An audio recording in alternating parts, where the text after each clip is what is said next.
saya mau izin untuk melakukan diseminasi budaya positif di sekolah. Ini untuk tugas saya aksi nyata di modul 1.4. Saya mau sebelumnya saya mau konsultasi dulu sama Bu Puji. Ini nanti saya mohon izin hari Senin setelah pembelajaran berakhir, saya mau melakukan diseminasi kepada rekan guru yang lain. Jadi intinya saya ingin memberikan pemaparan bahwa pentingnya budaya positif, ya semoga bisa diterapkan di sekolah kita. Nanti saya akan memaparkan seperti ini, Bu.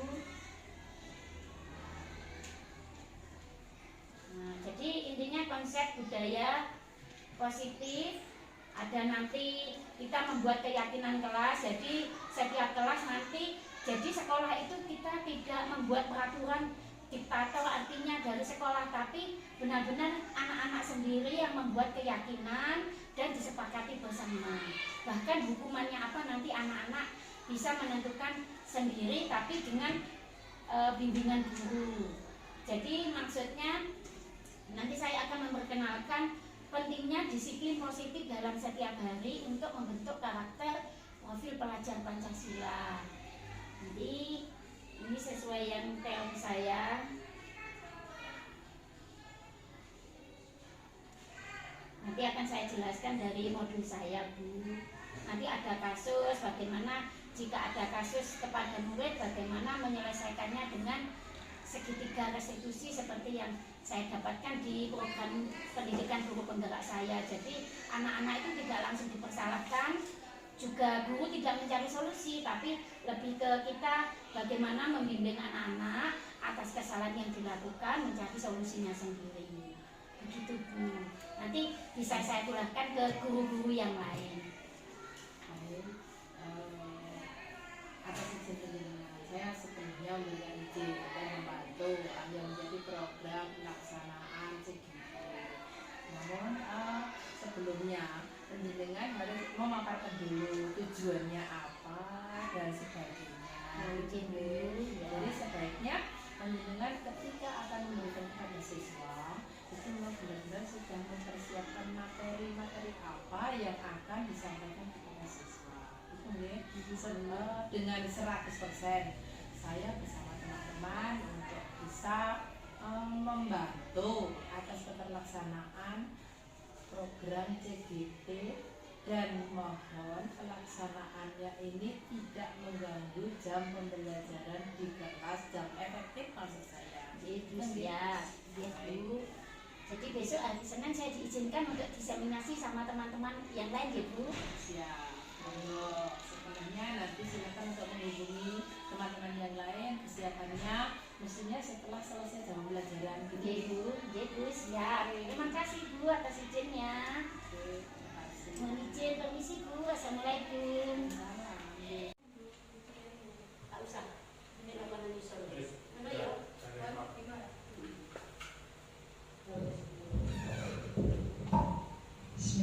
Assalamualaikum warahmatullahi wabarakatuh.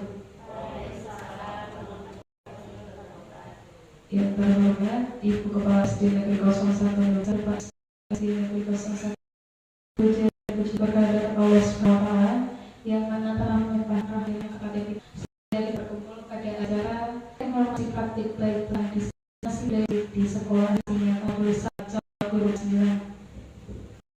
Di sini saya sebagai pengelola menyampaikan dan yang pertama yaitu sambutan kepala sekolah ketika kegiatan ini penutup. Menginjak acara yang pertama adalah kita buka dengan bersama-sama. Menginjak acara yang kedua yaitu sambutan dari kepala sekolah kepada yang terhormat Ibu Puji dari SPT MBD, saya persilakan.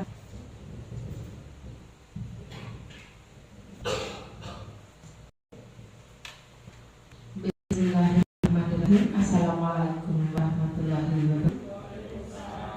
Bapak, Ibu guru peserta seminar diseminasi penerapan budaya positif melalui pembiasaan di S1 Lutang ini, atas pemberian waktunya. Semoga dalam pelaksanaan kegiatan ini bisa berhasil sesuai dengan harapan kita semuanya. Semoga Sebelum saya matur kepada Bapak Ibu semuanya, bagaimanakah kabar siang hari? Semangat? Alhamdulillah. Di siang hari ini, walaupun waktunya sudah sangat membosankan, tapi kita tetap semangat, saling mendukung, saling berbagi antara satu teman dengan teman yang lainnya.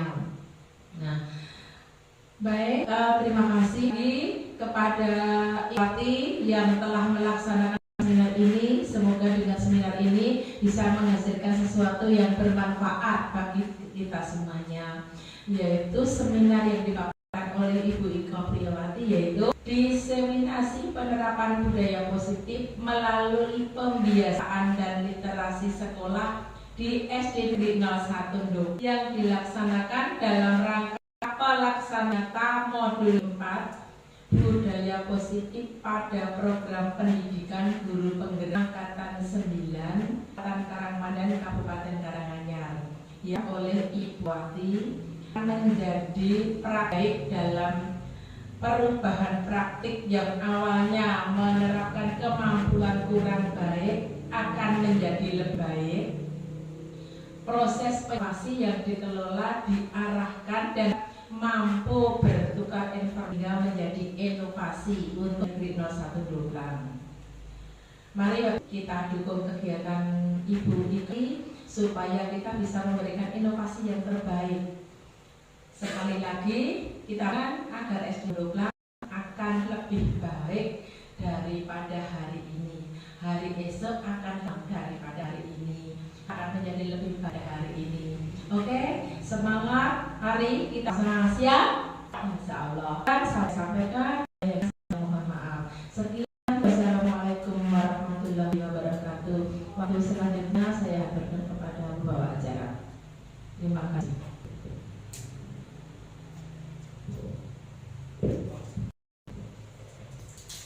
Karena dalam acara ini akibat diseminasi yang akan disampaikan di KPO di SPT. Di KPO di SPT saya. Bismillahirrahmanirrahim. Assalamualaikum warahmatullahi wabarakatuh. Yang kepala sekolah 1 Doplang, Bapak Ibu saya hormati. Pertama, marilah kita mengucapkan puji syukur kehadirat Allah bahwa saya diberi kesehatan untuk kita berkumpul pada hari ini melaksanakan diseminasi yang saya berikan. Saya ingin mengasih kepada yang sudah saya untuk semua, Bapak mengucapkan terima kasih juga meluangkan waktu di tengah kesibukan sebenarnya mengajar bisa sejenak beristirahat. Bapak meluangkan waktu untuk berkumpulan ini kita melakukan diseminasi budaya positif.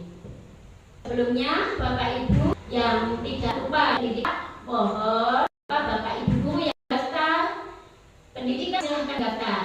Marilah sama mendaftar untuk ikuti program sekolah kita yang tercinta ini. Bapak Ibu yang saya senangkan, saya akan mempresentasikan tentang budaya positif yang mana diseminasi saya laksanakan tugas aksi nyata saya 1.4 ikan guru penggerak yang pemahaman budaya positif yang 1 Doplang. Dengan tim guru penggerak sebagai fasilitator ini Sewati, sebagai saya Ibu Anase dari calon guru penggerak angkatan 9 Ika Priyawati.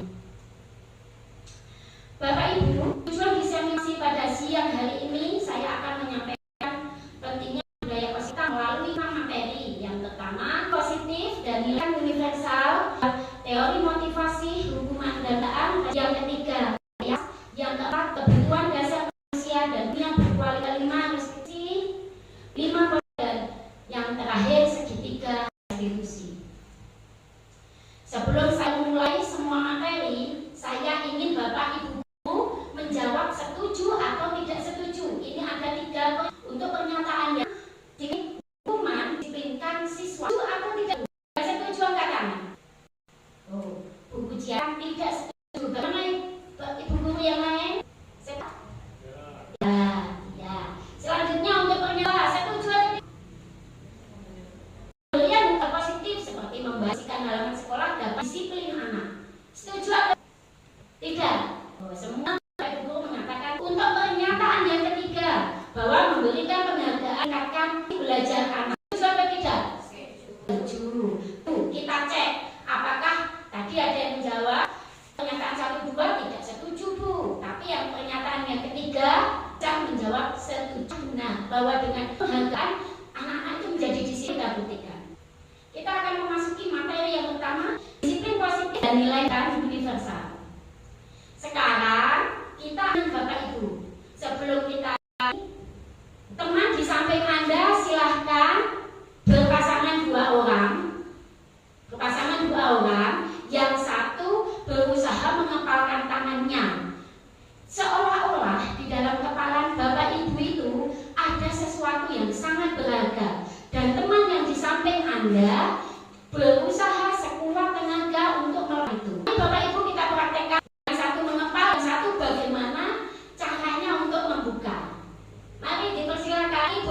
bangga. Nah, ini Bapak Ibu membuktikan bahwa kita ini sangat dipengaruhi oleh diri sendiri, artinya orang lain tidak bisa mempengaruhi kita. Meskipun tadi berusaha ada yang mengatakannya di traktir, ayo tak traktir bakso, tak traktir ini bukan tanganmu, tidak ada yang membuka. Ini bahwa kita ini dipengaruhi oleh diri kita sendiri, kita tidak bisa mengontrol. Contohnya tadi ada dia membuka dan ada yang tetap menghentikan membuka dan menutup. Berasal dari orang lain atau dari diri kita Bapak Ibu? Dari diri kita, karena yang menggenggam tangan kita sendiri. Kalau kita memang ada niat untuk membuka, akan terbuka. Begitu juga adik Bapak Ibu. Selanjutnya, ini juga ada di pendidikan guru teori kontrol oleh Dr. Esel. Ilusi guru. Ini kita selama ini berpikir bahwa guru itu bisa mengontrol murid. Kita beri peraturan begini dan begitu. Nyatanya banyak sekali anak-anak yang tidak patuh terhadap kita, meskipun kita posisi sebagai guru. Ini membuktikan bahwa anak-anak itu sudah punya kemauan sendiri, guru mengontrolnya. Begitu juga dengan kalau kita kedua bahwa semua penguatan positif, efektif dan kadang kita seringkali ya Bapak Ibu memberi yang positif ramahi, tapi kadang kembali ke anaknya juga. Kadang tidak patuh dan memberikan penguatan yang baik. Kita juga capek-capek ya setiap hari menasihati. Selanjutnya yang namanya bahwa kritik dan membuat orang merasa bersalah dapat menguatkan karakter. Jadi kalau banyak kejadian di sekolah kita ada kasus, kita itu sebagai guru lebih sering membuat anak-anak merasa bersalah. Kita berpikir anak jadi tahu kesalahannya dan anak-anak jadi lebih baik karakternya, tapi nyatanya tidak. Bahkan kesalahan yang sama akan diulangi. Inilah yang namanya ilusi kontrol. Terus yang terakhir bahwa mengatakan orang dewasa memilih hak untuk memaksa. Seperti kita memaksa anak-anak dengan hukuman, disiplin begini, kalau tidak mengerjakan PR begini. Sebenarnya tidak. Kita itu seperti kepala tangan tadi, orang lain tidak akan bisa mengontrol kita. Seperti juga anak-anak tidak akan bisa dikontrol oleh guru. Bagaimana Bapak Ibu dengan diseminasi ini? Saya berharap Bapak Ibu guru berpikir bahwa dari teori stimulus respon, bahwa yang mengatakan kebutuhan kita sebagai guru dan murid sama. Saya berharap kita akan mengubahnya berdasarkan game tadi, mengepalkan tangan, terus teori ilusi kontrol. Kita akan beralih ke teori kontrol yang mana mengatakan realitas atau kebutuhan nyatanya berbeda.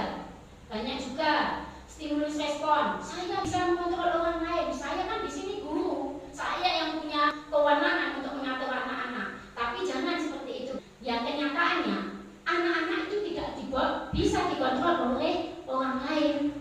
Seperti kita memaksakan kehendak, itu tidak baik juga, karena yang namanya pemaksaan, apalagi guru kepada murid, itu akan menimbulkan hal yang negatif. Lebih baik kita bertindak senang. Kalau kita bertindak sebagai teman, bekerja sama, kita akan timbul solusi-solusi baru dengan adanya kejadian yang ada di sekolah. Apalagi model berpikir menang atau kalah. Soalnya ini mungkin susah sekali ya, Bapak akan murid-murid, makanya murid pada tidak, kita harus berubah berpikir dari murid harus kalah, guru harus menang dan menang. Jadi guru puas, anak juga senang. Ini akan bagaimana memudahkan positif di sekolah. Dengan adanya teori kontrol nanti kita akan belajar bagaimana memahami kata disiplin. Kalau kita mendengar kata disiplin, dengan kita adanya itu aturan, harus begini, harus begitu, ada hukumannya. Di dalam penerapan budaya positif yang saya harapkan, gagasan saya dengan adanya kita bisa mengetahui teori kontrol, stimulus respon, bagaimana anak tidak bisa kita kontrol, bagaimanalah kita Bapak Ibu guru itu bisa memberikan disiplin positif yang berasal dari diri mereka sendiri, tidak bukan karena kita menghukum. Nah, karena di kata disiplin itu orang sudah berpikir ini pada hukuman. Jadi kita ubah pandangan kita. Disiplin itu ya sesuatu yang positif, memang berasal dari diri kita. Nah, tujuannya apa Bapak Ibu? Budaya positif harus kita laksanakan di sekolah kita. Untuk kelas-kelas yang melaksanakan EKM tidak asing lagi dengan profil pelajar. Jadi dengan kita positif di dalam sekolah kita, Diharapkan nantinya anak-anak itu akan terwujud Pancasila yang terbaik. Tidak bisa langsung Bapak Ibu, anak-anak langsung jadi baik, tidak. Itu sedikit demi sedikit yang namanya budaya itu rutin kita lakukan. Seperti profil pelajar Pancasila ada beberapa kepada yang Maha Esa, mulia, mandi dengan alat kritis, bergotong royong, kreatif. Bahkan yang bisa kita budayakan di sekolah kita untuk kita mandiri bisa kita berikan dalam pembelajaran berbasis masalah atau problem based learning, penekaan global, bisa kita acara-acara menampilkan tentang budaya gotong royong, kegiatan yang bisa kita berikan kepada anak-anak. Tujuannya untuk profil pelajar Pancasila. Selanjutnya kita akan mempelajari tentang teori motivasi tindakan. Dari ketiga motivasi ini, Ibu lebih memilih yang mana? Yang kedua atau yang ketiga? Atau tiga-tiganya atau tidak semua? Jadi tujuan orang berperilaku yang pertama untuk menghindari ketidaknyamanan. Rata-rata Bapak Ibu guru dan anak-anak itu pasti akan memilih yang berapa Bapak Ibu? Yang nomor itu ada tujuan, biasanya tujuan satu atau ketiga? Iya, ya semua betul. Ada banyak motivasi anak-anak, tapi rata-rata selama di anak-anak itu berperilaku mengasih eksternal. Jadi tujuannya untuk kenyamanan atau hukuman. Aku kalau begini gimana ya? Nah, lebih kecenderungan bersikap disiplin itu karena orang lain. Untuk mendapatkan imbalan dari orang lain, biar bisa dihargai. Aku kalau tidak berbuat ini nanti gimana sama aku? Lah begitu juga dengan kata-kata menggunakan motivasi eksternal. Nah, yang ingin saya galakkan di sini adalah bagaimana anak-anak berperilaku motivasi internal atau untuk diri sendiri. Tujuannya apa? Murni dari anak sendiri, menghargai dirinya sendiri. Nah, kalau dari eksternal, kalau di luar diri perubahan, anak-anak jadi memang dari diri sendiri itu akan lebih. Ini ada pertanyaan kasus Bapak Ibu. Iva kurang menguasai pelajaran matematika sehingga pada saat pelajaran tersebut berlangsung dia lebih banyak berdiam diri atau menggambar di buku.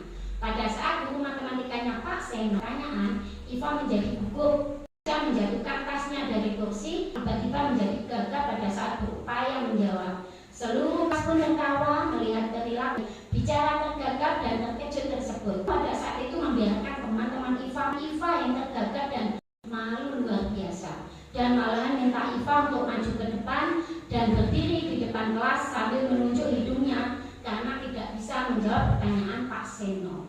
Kelas makin gaduh dan anak-anak pun tertawa melihat Iva di depan kelas memegang ujung hidungnya. Jadi Pak Seno itu malah menyuruh Iva untuk berdiri di depan kelas sampai memegang hidungnya. Otomatis yang SD semua tertawa. Nah, pendapat yang ingin saya minta dari Bapak Ibu guru, bagaimana Bapak Ibu guru dengan tindakan Pak Guru Seno tadi?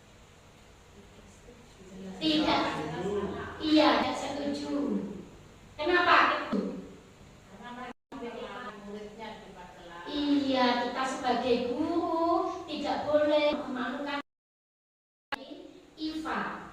Nah, menurut Anda yang dilakukan Pak Seno ini hukuman atau konsekuensi Bapak Ibu? Hukuman, iya, karena dilakukan mendadak ketika Iva tidak mengerjakan tugas matematika. Untuk lebih lanjut kita pelajari apa itu hukuman. Hukuman, ada konsekuensi dan ada restitusi. Dari ketiga ini Bapak Ibu guru memilih yang mana? Hukuman, konsekuensi atau restitusi? Saya rangkumkan satu persatu. Hukuman itu biasanya dilakukan secara mendadak dan pasti berakhir negatif.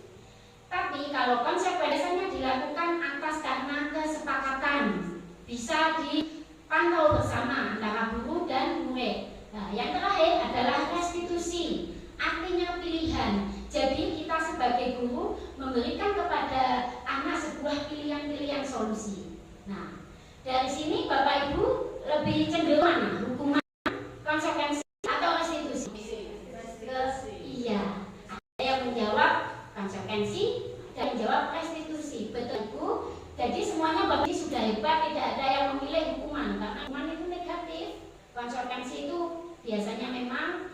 dilakukan oleh antara guru dan murid sudah disepakati. Waktu yang bisa dihitung. Misalnya anak yang tidak mengerjakan PS, konsekuensinya begini, nah itu konsekuensi. Tapi kalau restitusi ini lebih anak-anak itu pilihan. Jadi anak-anak kembalinya, kamu salah apa? Bagaimana biar kamu tidak ada kesalahan? Jadi anak itu diajak berpikir sendiri bagaimana menemukan solusi atas masalah. Nah, sekarang ada beberapa Bapak Ibu. Yang pertama, mencatat 100 kali di dalam buku kalimat. Saya tidak akan karena terlambat ke sekolah. Ini hukuman atau konsekuensi? Hukuman. Ya, pinter. Ini adalah hukuman. Lari lapangan basket 2 kali karena terlambat hadir di sekolah. Karena apa? Hanya sekali terlambat hadir, tidak ada beberapa kali. Yang ketiga, murid diminta 15 kali karena tidak menggunakan masker ke sekolah. Hukuman atau konsekuensi? Hukuman. Yang keempat, mengganti tugas teman yang telah dicoret-coret. Hukuman atau konsekuensi? Konsekuensi, karena itu adalah konsekuensi karena berbuat kesalahan. Yang selanjutnya, bersihkan tumpahan air di meja tulis karena tersenggol pada saat belajar. Siapa hukuman? Konsekuensi. Pertanyaannya saya balik, Bapak Ibu masih tetap fokus. Terima kasih. Murid disuruh untuk mengenakan sepatu seharian di sekolah karena tidak pakai hitam. Hukuman atau konsekuensi? Bukan konsekuensi ya, karena kita di sekolah kita kan anak-anak itu juga tidak sepanjang hari pakai sepatu karena ada kegiatan sholat, wudu, dilepas. Nah, karena tidak pakai sepatu hitam jadi dihukum. Yang terakhir, lari mengelilingi lapangan basket karena terlambat 10 menit untuk melacak. Hukuman atau konsekuensi? Mari kita cek jawaban Bapak Ibu guru. Betul semua Bapak Ibu, terima kasih masih tetap fokus di siang hari ini. Biar kita lebih semangat lagi, kita tepuk terima kasih dulu ya Bapak Ibu. Tepuk terima kasih. Mulut ini tadi mau ucap terima kasih. Ya, terima kasih Bapak Ibu masih tetap semangat mengerjakan tugas-tugas untuk kita lebih paham pada pemaparan saya. Selanjutnya tadi ini adanya dengan pemantik di awal diskriminasi tadi yang ketiga, bahwa penghargaan itu akan meningkatkan disiplin anak. Sebenarnya penghargaan itu tidak disiplin anak. Penghargaan berhukuman Bapak Ibu. Kenapa? Karena penghargaan itu sama saja dengan membujuk seseorang untuk melakukan suatu tujuan tertentu. Ini efek jangka pendeknya juga tidak baik. Seperti contohnya anak-anak yang biasa diberi kalau berbuat baik, ketika anak-anak itu tidak diberikan permen, tidak akan berperilaku yang seperti kita memberikan. Lalu yang kedua, penghukum. Penghargaan itu suatu hukuman, bukan suatu yang positif. Karena apa? Dengan adanya penghargaan itu kita berpikir, aku ini harus dapat ini biar dapat dihargai. Jadi seolah-olah anak-anak itu, aku harus dapat penghargaan biar begitu, semacam hukuman, malah jadi beban untuk anak-anak. Penghargaan mengurangi ketepatan. Contohnya ada penghargaan siapa yang mengerjakan tugas tercepat akan mendapatkan uang 10.000. 10.000 bagi anak-anak sekolah, wow, luar biasa. Tapi dengan adanya penghargaan itu anak-anak akan berpikir, jangan cepet-cepet, sudah minta 10.000, benar salah. Nah, akhirnya dengan itulah bukti penghargaan itu akan mengurangi ketepatan yang tadinya mungkin lama tapi tepat. Dengan ada uang 10.000 itu aja mencari waktu yang tercepat. Penghargaan tidak efektif. Nah, penghargaan ini juga tidak efektif sekali diberikan kepada anak-anak Bapak Ibu. Karena apa? Seperti juara 1, 2, dan 3. Juara 1 saja yang dikasih, 2 dan 3 pasti ada rasa atau cemburu pada anak-anak. 1, 2, dan 3 diberi hadiah, yang keempat dan seterusnya. Yang keempat dan seterusnya juga akan berpikir, aku mau senang lah, gak mau belajar, yang dapat hadiah cuma juara 1, 2, 3 weh. Nah, itulah membuktikan bahwa penghargaan itu tidak efektif untuk membentuk budaya positif kepada anak-anak Bapak Ibu. Jadi tidak hanya bentuknya dari bentuk apa saja, penghargaan itu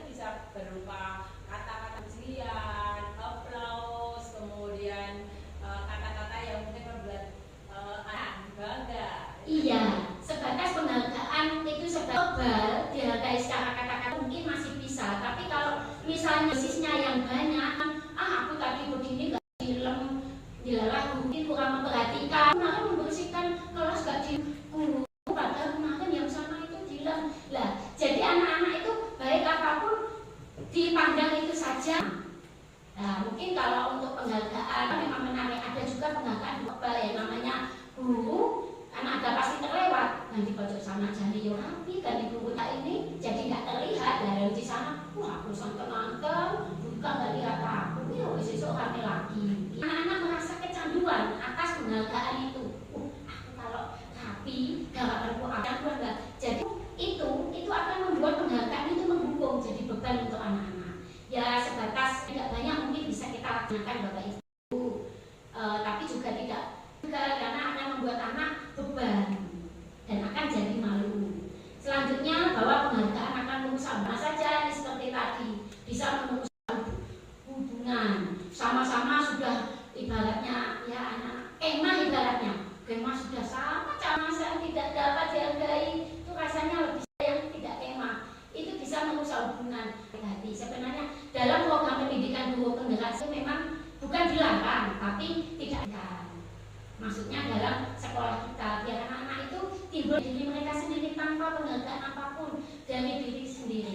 Ini kaitannya nanti dengan teori yang ketiga Bapak Ibu, namanya keyakinan kelas. Sekarang kita dengar banyak sekali guru penggerak sebelum angkatan 9, ada angkatan 1 sampai 8, sudah banyak kelas-kelas yang menerapkan nama kelas. Yang jadi pertanyaannya, mengapa keyakinan bukan peraturan? Siapa Bapak Ibu yang bisa menjawab? Kenapa harus dibuat kayak peraturan kelas saja? Kenapa harus keyakinan kelas? Bapak Ibu guru? Ya, lanjutkan. Nah, karena belum ini kita membagi dengan adanya keyakinan kelas. Nah, dengan keyakinan kelas dengan peraturan adalah kelas itu disusun oleh anak sendiri, bukan oleh guru. Bukan oleh guru, semua diskusi, kolaborasi antara guru dan murid. Tapi kalau peraturan itu hanya sepihak saja. Nah, ini tidak efektif di dalam program saya Bapak Ibu. Buktinya, saya sudah mempraktekkan untuk membuat keyakinan kelas di kelas saya. Ini akan tidak pernah mendukung. Jadi anak-anak itu membuat keyakinan mereka sendiri, ditulis sendiri, ditentukan sendiri. Itu yang saya terapkan. Nah, ini adalah salah satu ketika saya membimbing anak-anak pembuatan keyakinan kelas. Cara membimbing anak-anak membuat keyakinan kelas itu begini Bapak Ibu. Kita yang perlu pastinya anak-anak masih asing ya dengan namanya keyakinan kelas itu apa gitu. Nah, kita sebagai guru memberikan pengertian kepada anak-anak bahwa keyakinan kelas itu adalah positif yang ingin kita capai di kelas kita.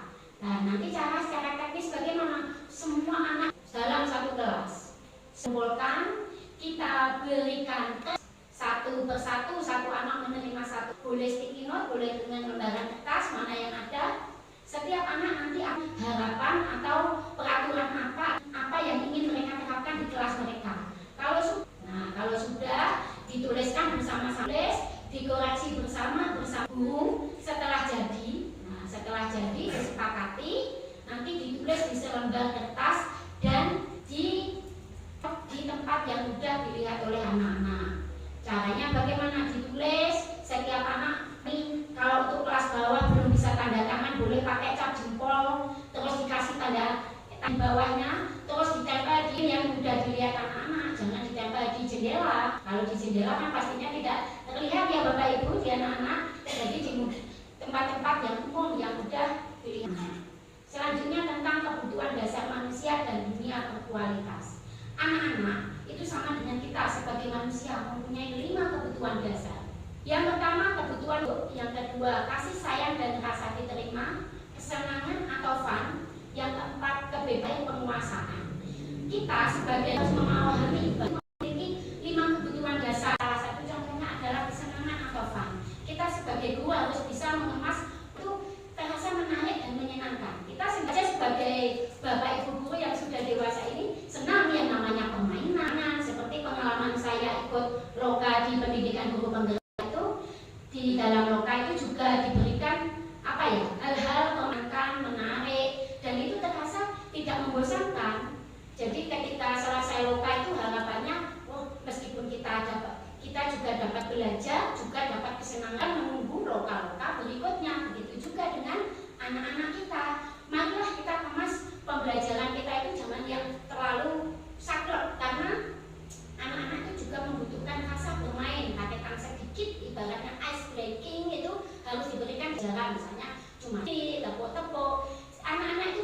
nagih. Besok Bu nggak tepuk, Bu seperti kalau misalnya pulang duluan pakai suit, sebenarnya pulang dulu tidak masalah, tapi bagi anak-anak yang memenangkan suit bisa pulang dulu, itu ada rasa besoknya lagi akan nagih lagi, itu belajar yang menyenangkan. Permainan apa lagi ya? Apa dikasih pantun? Padahal sebenarnya itu hanya hal yang penting, tapi itu adalah kebutuhan dasar dari anak. Yang kelima yaitu 5 posisi kontrol. Ini 5 posisi kontrol ini 1, 2, 3, 4, 5. Bapak Ibu guru biasa menerapkannya yang mana? Ataukah sebagai pembuka, ataukah sebagai pembuat merasa bersalah, atau teman, atau pemantau, atau manajer? Secara teori itu teman, tapi kenyataan di lapangan, kalau kita sebagai guru hanya sebagai teman, belajar tidak akan bisa tercapai. Itu sekali Ibu, dalam teori tidak pernah, dalam teorinya kita ada teman, ada pemantau. Teman itu boleh saja digunakan dan guru juga menjadi pendukung. Karena kalau kita berperan sebagai teman, ketergantungan. Dan sampai misalnya ada kasus seperti ini, nanti di terakhir ada kaitannya dengan segitiga restitusi. Nah, di dalam pesan 5 posisi kontrol seperti ini, biasanya seperti Pak Seno tadi, beliau akan berperan sebagai pendukung. Jadi kalau ada murid salah itu aja. Oh kamu nggak mengerjakan PR, membersihkan WC. Nah, seperti itu. Itu adalah tipe pendukung. Tapi hasilnya tidak baik Bapak Ibu, maka akan anak jadi dendam, ada merasa negatif, berakhirnya juga negatif. Tapi kalau membuat merasa bersalah, jadi kamu sudah mengecewakan guru, kamu sudah mengecewakan Bu Ika, kamu sudah mengecewakan, kamu sudah begini dan begitu. Anak-anak itu hasilnya akan menyembunyikan kesalahan, lebih parah lagi akan bohong. Nah, selanjutnya untuk mendapatkan identitas yang berhasil atau sukses, kita sebagai guru itu harus memerankan 3 posisi kontrol. Yang pertama teman, pemantau, dan tapi kalau kita berperan sebagai teman terus, anak-anak itu akan menjadi, kalau kita menjadi teman, kamu nggak mengerjakan PR, juga tak harapke. Itu sebagai guru, juga soal apa ini penting lah. Kalau guru terlalu keseringan berbuat sebagai teman, anak-anak akan merasa jahat, maka akan anak-anak lebih cenderung tergantung dengan guru. Tapi yang paling tepat, kita harus berperan sebagai pemantau. Ini akan hasilnya pada anak akan menjadi baik bila diawasi. Pemantau contohnya dikembalikan ke anak. Anak berbuat salah, kita tanya apa peraturan ada. Jadi lebih ke memantau anak saja, bagaimana pemantau terhadap budaya atau peraturan dengan kita. Yang terakhir ini adalah baik yaitu manajer. Nah, di dalam manajer ini guru berperan benar-benar mampu memberikan kepada murid dengan cara mengajar pertanyaan yang baik. Biasanya kalau yang guru berbanyak masih tidak langsung akan menggunakan prinsip manajer, jadi tidak langsung menyalahkan, karena setiap tingkah pasti ada tujuannya, meskipun tingkah laku yang negatif. Seperti ada anak yang terlambat datang ke sekolah, itu pasti ada alasan mengapa anak-anak itu datang terlambat ke sekolah. Pelajari bagaimana memenangkan posisi yang ketiga bawah ini atau dan manajer dalam segitiga restitusi. Kenapa disebut segitiga? Karena memang bentuknya segitiga, karena saling berhubungan. Yang pertama yaitu menghadirkan identitas, validasi tindakan yang salah. Yang ketiga menanyakan keyakinan. Teori kontrolnya dengan kita menstabilkan identitas. Kalau misalnya ada anak yang salah datang ke sekolah, akan duduk dulu, dipersilakan duduk anak yang datang ke sekolah terlambat itu. Setelah duduk, kita bisa memberikan waktu kepada anak itu mungkin beberapa menit, memerankan posisi segitiga restitusi. Jangan di depan ketika sudah berdua, kita mainkan peran sebagai guru, yaitu untuk melaksanakan restitusi. Yang pertama identitas. Bagaimana kok prakteknya? Kita lihat pada video.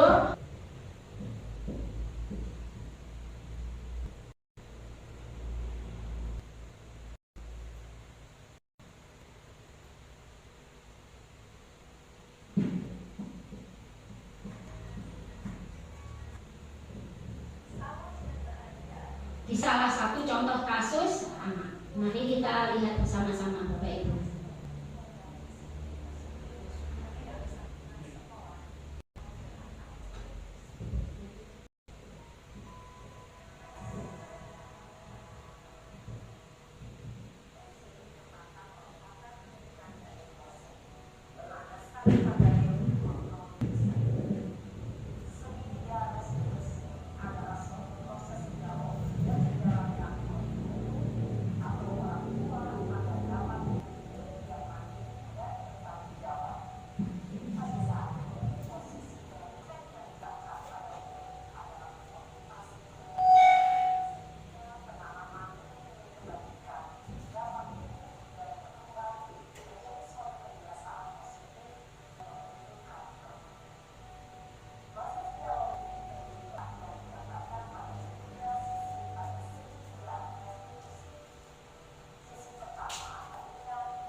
Demikian tadi Bapak Ibu kita sudah melihat bagaimana kita sebagai guru berperan sebagai manajer nanti kejadian atau kasus yang ada di sekolah kita dengan menggunakan segitiga restitusi.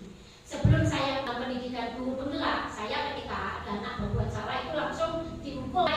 Tapi dengan saya mengikuti pendidikan guru penggerak ini, saya jadi tahu oh guru itu jadi manajer, jadi anak-anak diberikan solusi sendiri, ditanyakan keyakinannya, apa berbuat seperti ini dan begitu, apa nilai-nilai kebajikan yang kamu anut, dan anak-anak dipancing sendiri untuk menemukan solusinya.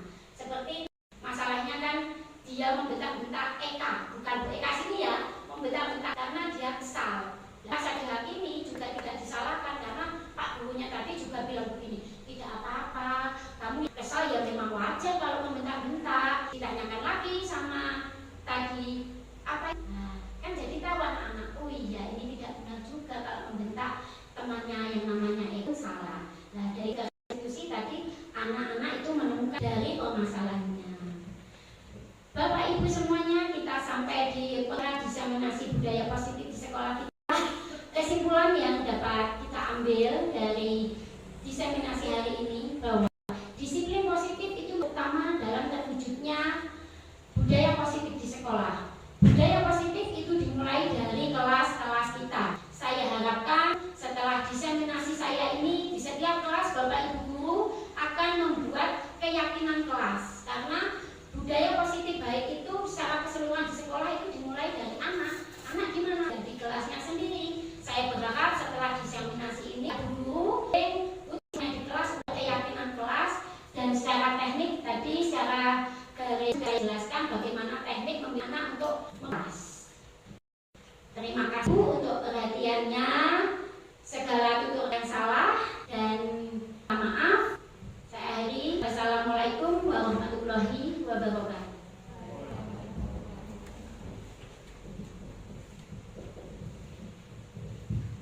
Demikian kegiatan berakhir. Jika ada kesalahan, kalau ada penyampaian yang kurang pas, harapannya nanti bisa memberikan langkah budaya positif untuk sekolah kita. Mari kita akhiri hari ini dengan baca sama-sama. Assalamualaikum warahmatullahi wabarakatuh.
panggil kelas bilang A ya. Kelas 6 A. belakang masih tertawa. Kelas 6 A. kelas 1 kelas 1 keluarkan semua suaranya. Kelas 1 Diraket aja. semuanya, belum yang belakang, yang perempuan. Kelas 1 oh ya, word ya, buka panggil nanti diacak. Kelas 6 A. 4 kelas 1 kelas 2 Suruh terus lagi. Padan terus. Ayo, kelas 3 dicari ini ada penyanyi di kelas 5. Kelas 5 suaranya paling kencang ya. Kita mulai nyanyi ya. 3 lagu pertama Garuda Pancasila. Aduh. 2, 3 Akulah pendukungmu, patriot proklamasi, setia berkorban untukku, Pancasila dasar negara, rakyat adil makmur sentosa, pribadi bangsaku, ayo maju, ayo maju, ayo maju. lagu kedua, tapi sebelum lagu kedua bisa ada tebak-tebak. Kata kuncinya bumi itu bulat. Ya, bumi itu bulat. Ya, kata kuncinya itu. Sekarang 6 itu 1. 8 itu 2. 9 itu 1. Berarti 88 berapa? 4. Ayo. Kenapa? Kenapa yang lain dia? Kata kuncinya kan bumi itu bulat. Yang dihitung apanya? Yang dihitung apanya? Yang dihitung bulat. Nah, sekarang lagu kedua ya. Mas Adriata. 1, 2, 3. Ayo warga SD Negeri 1 Nuklan, betapa mandiri beradab mulia, berprestasi serta peduli lingkungan menuju sekolah adiwiyata. Tanam pohon, hidupkan lingkungan, pisahkan sampah organik dan non-organik. Jaga selalu lingkungan agar bersih dan asik, hidup sehat, badan juga kuat. Kita terangkan adiwiyata menuju hidup sehat sejahtera. Mari wujudkan impian kita, sekolah cinta alam dan semesta. Sehat ya, keluarkan semua suara. Lagu terakhir. Kemarin paman datang. 1, 2, 3. Kemarin paman datang, pamanku dari desa, dibawakannya rambutan, pisang dan sayur mayur, segala rupa menceritakan tentang ternaknya, berkembang biak semua. Padaku paman berjanji mengajak libur di desa. Hatiku riang dengan terberi tanda yang sudah aku di sana. Ini sungai turun ke sawah, menggiring kerbau ke kandang. Terima kasih kita.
Disiplin itu sangat penting sekali Vino, karena membuat pekerjaan kita lebih mudah, tidak tertunda-tunda, dan juga lebih perfect di dalam sekolah.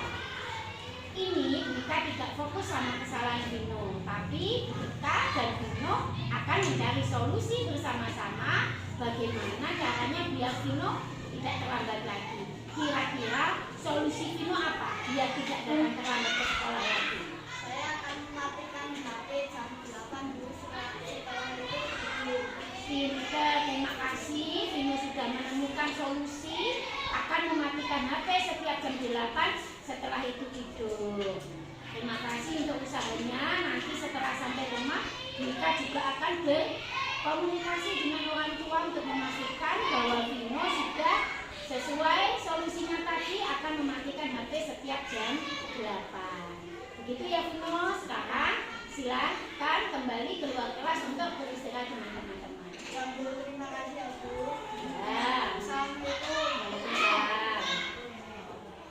Pipa, tadi Bulika dengar dari ketua kelas katanya kamu marah dan menggebrak meja karena Aurel sudah mencontek jawabanmu. Benar sekali Bu. Iya, Bulika ini juga sudah paham bahwa pastinya Kopipah ini akan kecewa, marah, sudah bersusah payah mengerjakan, tetapi teman kita mencontek. Tapi Kopipah tahu kan nilai keyakinan kelas kita? Tahu Bu. Kopipah sudah melanggarnya. Sudah Bu. Nilai apa yang Kopipah langgar? Saling menghormati teman Bu. Kira-kira solusi apa biar Kopipah bisa memperbaiki pelanggaran nilai keyakinan kelas? Memperbaiki masalah, Memperbaiki masalahnya bagaimana? bersabar, dan jika ada yang mencontek dilaporkan guru atau bapak ibu. Iya, terima kasih usahanya Kopipah untuk memperbaiki masalah. Semoga tidak terulang lagi ya. Assalamualaikum warahmatullahi wabarakatuh. Perkenalkan, nama saya Khofifah Nur Damayanti. Saya dari kelas 6. Saya berterima kasih kepada Ibu Guru telah mengajak saya berdiskusi bagaimana menghormati teman. Terima kasih Bu Guru. Assalamualaikum warahmatullahi wabarakatuh. Perkenalkan, nama saya Fitriano dari kelas 6. Saya berterima kasih kepada Bu Guru telah mengajak saya